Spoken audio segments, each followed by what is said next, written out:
யோசுவாவுக்கு சுதந்திரம்.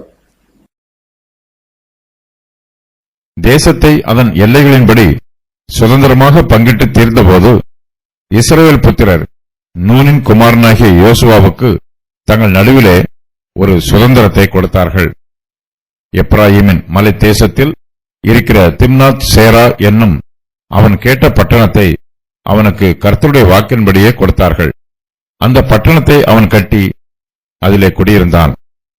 ஆசாரியனாகிய எலையாசாரும் நூனின் குமாரனாகிய யோசுவாவும் கோத்திர பிதாக்களுடைய தலைவரும் சீலோவிலே ஆசரிப்பு கூடாரத்தின் வாசலிலே கர்த்தருடைய சந்நிதியில் இஸ்ரவேல் புத்திரரின் கோத்திரங்களுக்கு சீட்டு போட்டுக் கொடுத்த சுதந்திரங்கள் இவைகளே. இவ்விதமாய் அவர்கள் தேசத்தை பங்கிட்டு முடித்தார்கள். யோசுவா இஸ்ரவேல் புத்திரருக்கு படைத்தளபதி. இஸ்ரவேல் ஜனங்களை யோசுவா கானான் தேசத்திற்கு வழிநடத்தி கொண்டு வந்தவர். பல யுத்தங்களை முன்னின்று நடத்தியவர். இஸ்ரவேல் ஜனத்திற்கு யுத்தங்களிலே ஜெயத்தை பெற்றுக் கொடுத்தவர். யோசுவா கர்த்தருக்கு உண்மை உள்ளவர். அவர் கர்த்தருக்கு பிரியமானவர். யோசுவா இஸ்ரவேல் புத்திரர் மத்தியிலே வயதில் மூத்தவர், மிகவும் பெரியவர். ஆனாலும் யோசுவாவுக்கு கடைசியாகவே சுதந்திர வீதம் பிரித்து கொடுக்கப்படுகிறது. யோசுவா தன்னுடைய வாழ்நாள் முழுவதும் இஸ்ரவேலின் நன்மைக்காகவே பாடுபட்டார். இவரிடத்தில் சுயநலம் எதுவும் இல்லை. யோசுவா தனக்காகவோ தன்னுடைய குடும்பத்திற்காகவோ யாருடைய சொத்தையும் அபகரித்து சேர்த்துக் கொள்ளவில்லை. இஸ்ரவேலின் எல்லா கோத்திரத்தாருக்கும் சுதந்திர வீதம் பங்கு பிரித்து கொடுக்கப்பட வேண்டும் என்பதே யோசுவாவின் விருப்பம். இஸ்ரவேலின் பொதுவான நன்மையை பற்றிய விருப்பத்தை தவிர யோசுவாவுக்கு தனிப்பட்ட விருப்பம் எதுவும் இல்லை. இஸ்ரவேலின் எல்லா கோத்திரத்தாரும் தங்களுடைய சுதந்திரத்தை பெற்றுக்கொண்டால் அதுவே தனக்கு போதுமானது என்று நினைத்து யோசுவா பூரண திருப்தியோடு இருக்கிறார். யோசுவாவுக்கு கர்த்தருடைய வாக்கின்படியே சுதந்திரம் கிடைத்திருக்கிறது. கர்த்தர் மோசே மூலமாய் காலேபின் சுதந்திரத்தை பற்றி வாக்கு பண்ணினார். அந்த வேளையில் கர்த்தர் யோசுவாவின் சுதந்திரத்தை பற்றியும் மோசே மூலமாய் வாக்கு பண்ணி இருந்திருக்க வேண்டும். அந்நாளிலே மோசே, நீ என் தேவனாகிய கர்த்தரை உத்தமமாய் பின்பற்றினபடியால் உன் கால் மிதித்த தேசம் உனக்கும் உன் பிள்ளைகளுக்கும் என்றைக்கும் சுதந்திரமாய் இருக்க கடவது என்று சொல்லி ஆணையிட்டார். இஸ்ரவேல் புத்திரர் நூனின் குமாரனாகிய யோசுவாவுக்கு தங்கள் நடுவில் ஒரு சுதந்திரத்தை கொடுக்கிறார்கள்.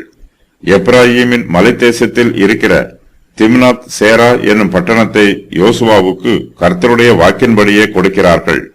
யோசுவா அந்த பட்டணத்தை கட்டி அதிலே குடியிருக்கிறார். இஸ்ரவேல் புத்திரரே யோசுவாவுக்கு தங்கள் நடுவிலே சுதந்திரம் கொடுக்கிறார்கள். யோசுவா இஸ்ரவேல் புத்திரருடைய அனுமதியை பெறாமல் தனக்கென்று ஒரு சுதந்திரத்தை எடுத்துக் கொள்ளவில்லை. அவர் எல்லா கோத்திரத்தாருக்கும் சுதந்திரம் பிரித்து கொடுக்கிறார். அதன் பின்பு இஸ்ரவேல் புத்திரர் யோசுவாவுக்கு தங்கள் நடுவிலே ஒரு சுதந்திரத்தை கொடுக்கிறார்கள். இஸ்ரவேல் புத்திரர் யோசுவாவுக்கு எப்ராயிமின் மலை தேசத்திலே சுதந்திரம் கொடுக்கிறார்கள். அங்கே திம்னாத் சேரா என்னும் பெயரில் ஒரு பாழடைந்த பட்டணம் இருக்கிறது. அந்த பட்டணம் குடியிருப்பதற்கு வசதியானது அல்ல. அதில் ஏராளமாய் பழுது பார்க்க வேண்டும். யோசுவா அப்படிப்பட்ட பாழாய்ப்போன பட்டணத்தை தனக்கு கொடுக்குமாறு கேட்கிறார். யோசுவா அந்த பாழான பட்டணத்தை திரும்பவும் கட்டி அதிலே குடியிருக்கிறார். யோசுவா இஸ்ரவேலின் தலைவராக இருந்து அவர்களுக்காக இதுவரையிலும் ஊழியம் செய்தார். இஸ்ரவேல் புத்திரருக்கு கானான் தேசத்தில் அவர்களுடைய சுதந்திர வீதங்களை எல்லாம் பிரித்து கொடுத்தார்.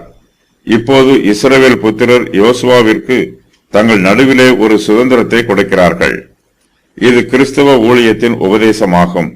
இயேசு கிறிஸ்து ஊழியம் கொள்ளும்படி வராமல் ஊழியம் செய்யவும் அநேகரை மீட்கும் பொருளாக தம்முடைய ஜீவனை கொடுக்கவும் வந்தார். இது பவுல் கூறுவதைப் போல் இருக்கிறது. நான் உங்களில் எவ்வளவு அதிகமாய் அன்பு கூறுகிறேனோ அவ்வளவு குறைவாய் உங்களால் அன்பு கூறப்பட்டிருந்தாலும் மிகவும் சந்தோஷமாய் நான் உங்கள் ஆத்துமாக்களுக்காக செலவு பண்ணப்படவும் விரும்புகிறேன். பெற்றோருக்கு பிள்ளைகள் அல்ல, பிள்ளைகளுக்கு பெற்றோர்களே பொக்கிஷங்களை சேர்த்து வைக்க வேண்டும். 2 கொரிந்தியர் 12:14-15. யோசுவா இஸ்ரவேல் புத்திரரின் தலைவர். இஸ்ரவேல் புத்திரர் எல்லோருக்கும் பங்கு வீதத்தை பிரித்து கொடுத்த பின்பு அவர் தன்னுடைய பங்கு வீதத்தை பெற்றுக் கொள்கிறார். திம்னாத் சேரா என்னும் அவன் கேட்ட பட்டணத்தை அவனுக்கு கர்த்தருடைய வாக்கின்படியே கொடுத்தார்கள். திம்னாத் சேரா தனக்கு வேண்டும் என்று யோசுவா கேட்கவில்லை. கர்த்தருடைய வாக்கின் பிரகாரம் இந்த பட்டணம் யோசுவாவிற்கு கொடுக்கப்பட்டிருக்கிறது. காலேப் தன்னுடைய சுதந்திரத்தை முதலாவதாக பெற்றுக் கொண்டார். யோசுவா தன்னுடைய கோத்திரத்தில் கடைசியாக தன்னுடைய சுதந்திரத்தை பெற்றுக் கொள்கிறார். தன்னுடைய கோத்திரத்தில் மட்டுமல்ல, எல்லா கோத்திரத்திற்கும் கடைசியாகவே யோசுவா தன் சுதந்திரத்தை பெற்றுக் கொள்கிறார். ஆசரிப்பு கூடாரத்தின் வாசலில் கர்த்தருடைய சந்நிதியில் இஸ்ரவேல் புத்திரரின் கோத்திரங்களுக்கு சீட்டு போட்டு கொடுத்த சுதந்திரங்கள் இவைகளே. இஸ்ரவேல் புத்திரருக்கு கானான் தேசத்தை பங்கு பிரித்து கொடுத்த இடம் ஆசரிப்பு கூடாரத்தின் வாசலிலே உள்ள கர்த்தருடைய சந்நிதியாகும். எல்லா ஜனங்களுக்கும் முன்பாக சீட்டு போடப்படுகிறது. ஒளிவு மறைவில்லாமல் எல்லோருக்கும் தெரியும் விதமாக சுதந்திர வீதம் பங்கு பிரித்து கொடுக்கப்படுகிறது.